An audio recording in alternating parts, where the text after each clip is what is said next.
Actually, there are a number of topics that are coming up at the conference. First and foremost is, of course, the disclosure initiative that was just discussed by the first panel, and the fact that the first step in addressing the problems that we're confronting with the ocean is awareness. You have to have first awareness that then leads to sort of caring, and from caring comes action. And so, at least from my perspective, the Ocean Disclosure Initiative is the key first step for the public as well as for corporations, because unless you're aware of what you're doing, unless you're aware of your actions and the impact those actions are having upon the ocean, then you can't possibly take the necessary steps that will remedy it.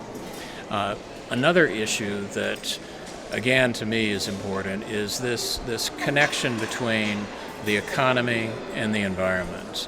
And I mentioned during my remarks that I've spent years working in the environment and in ocean conservation, and I've also had the privilege of moving back and forth between the government and between the private sector. And I served in the Clinton White House, I worked for President Obama, and was involved in a number of high-level policy debates. And every time, almost every time, someone would raise the issue about the intersection of the environment and the economy. And they would say, well, you have to make a choice. You can't have both. If you decide you're going to protect the environment, if you're going to take resources and use those resources to protect habitat or species, then you're going to have to sacrifice economic growth. And that is absolutely a false choice. It has never been true, it's not true now, and it won't be true in the future. And that's really the conversation that we're having today.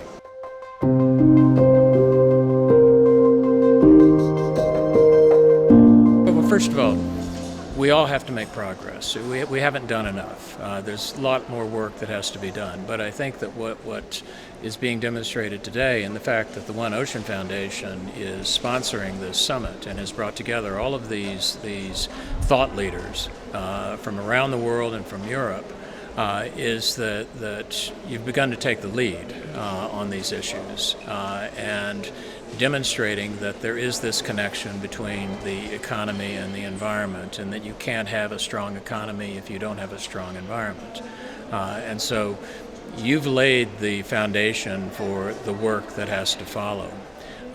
And you know, there's also good news that's coming out of this conference. You know, we talk a lot about the problems, about the challenges that we face, and they're difficult. There's no question about that.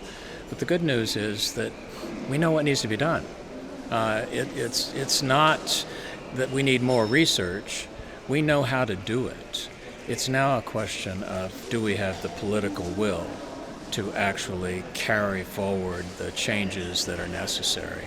But that's good news, because we hold the possibility of change and progress in our hands. We can make it happen.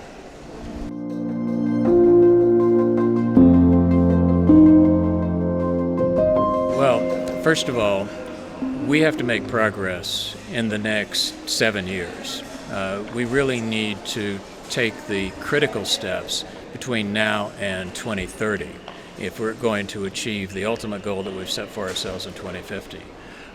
We're going to have to set aside 30% of the land and sea as protected areas, as the Convention on Biodiversity in Montreal last year said, if we're going to make progress. And if we're going to address climate change, we're going to have to take the steps now. Another point that I was making is that when you talk about the ocean, you're not just talking about the ocean. It's never just the ocean alone. It's also about climate, and the fact that the ocean and the problems the ocean faces are connected to the climate. And to solve the ocean problems, we're going to have to solve climate, and vice versa. We'll have to solve the climate, we've got to solve ocean.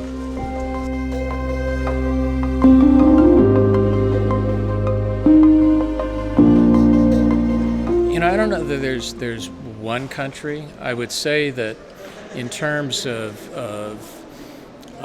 setting the tone and leadership, that the EU has been perhaps more progressive than many nation states, that there are policies that have been enacted in the EU countries that are far ahead of those that we've seen in the United States. The politics there has not matured to the point where we've been able to take some of these steps.